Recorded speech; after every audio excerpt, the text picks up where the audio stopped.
Ayusin natin yung kulungan ng mga manok. Kasi dito sila lumalabas. So ayusin natin. Wala akong screen, so dito kasi guys, yung mga net may mga butas. Kasi dyan sa gilid, sa ilalim, may nagsusunog kasi. So yun, yung net na butas. Tsaka itaas natin kasi nililipad ng mga manok. Kaya ito yung ginagawa ko, tinatahi ko. Tapos isa pa, may nagputol ng ng puno ng santol. Kaya yan, nasira yung almost 1/4 na part ng tirahan ng mga manok. Kaya yan, kinukuha ko yung mga bubong. Tsaka may yung part na kahoy, kinukuha ko. Pwede na din to panggatong.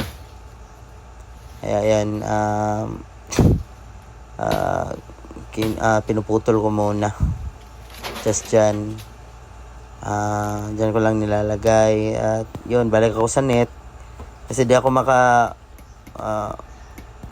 lagay ng net kasi nga may malaking kahoy. So ayan, naglagay na rin ako ng parang poste para sa net. Tinaasan ko na para hindi na maabot ng manok. So yan, tuloy lang. Brace. So ayun, sa part na to guys, tinutulungan ako ng mother-in-law ko. So ito yung kabuuan ng mini farm ko na manok tsaka itik. So ito, hinila ko yung bobong kasi may part sa gilid na nakakalabas sila. So lalagay ko doon as cover. So ito yung mga alaga namin. Ito sila, makain. Sa ko, tuloy-tuloy lang. Ito yung mga hayop natin guys, mga Rhode Island. Tsaka mga itik, yun, mga itik ko yan. Ito, Rhode Island ko ito. Yun, itik ko yun.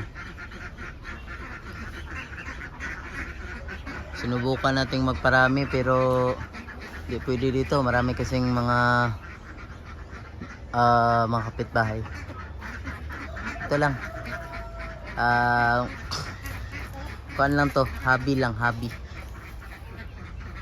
Pero soon magkaka-farm din tayo. Bye bye. Marami na nila, Rhode Island, itik. May pato pero sa mama ko to. Hindi sa akin yung pato. Yun, marami nila.